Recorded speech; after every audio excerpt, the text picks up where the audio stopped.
Hey everyone. Today we're diving deep into the story of Ethiopia's Prime Minister, Abiy Ahmed.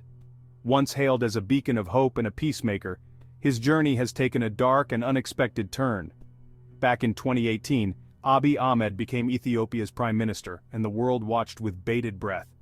Here was a man who promised to unify a fragmented nation and steer it toward democracy. The world was captivated. Abiy was the first national leader in modern Ethiopian history to identify as Oromo, a historically underrepresented ethnic group in Ethiopia. This alone was monumental. In 2019, Abiy was awarded the Nobel Peace Prize for his efforts in ending a long-standing conflict with neighboring Eritrea.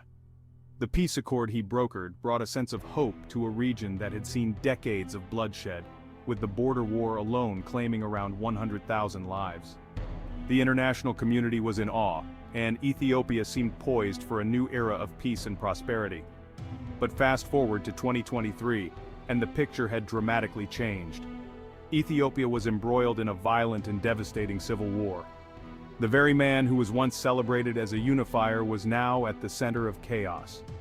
The Tigray conflict erupted, leading to widespread atrocities and a humanitarian crisis that shocked the world. How did things go so wrong? Critics argue that Abiy's vision for Ethiopia was flawed from the start.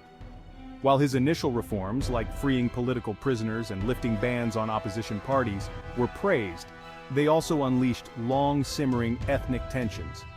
Abiy's administration struggled to manage these tensions, and his approach to consolidating power became increasingly authoritarian.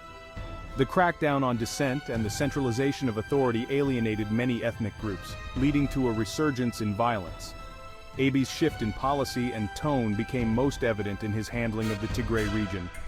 In late 2020, after a breakdown in relations with the Tigray People's Liberation Front, TPLF, Abiy launched a military offensive. What was supposed to be a swift operation turned into a protracted and brutal conflict, with reports of mass killings, sexual violence, and famine conditions emerging from the region. The international community, once his staunch supporters, began to question Abiy's leadership.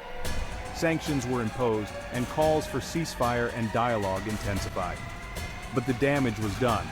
Ethiopia's dream of unity under Abiy had become a nightmare of division and suffering. So what happened to the man who once inspired hope? Some say Abiy's rise and fall reflect the complexities of Ethiopia itself, a nation with a rich history, diverse cultures, and deeply entrenched political rivalries.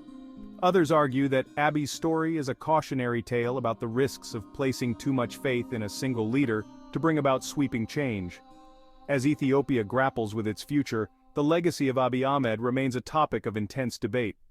Will he be remembered as a visionary reformer who was overwhelmed by the challenges of governance, or as a leader whose ambitions led to a tragic downfall? Only time will tell. Thanks for watching. If you found this video insightful, please like, share, and subscribe for more in-depth analysis on global news stories. Stay informed and take care.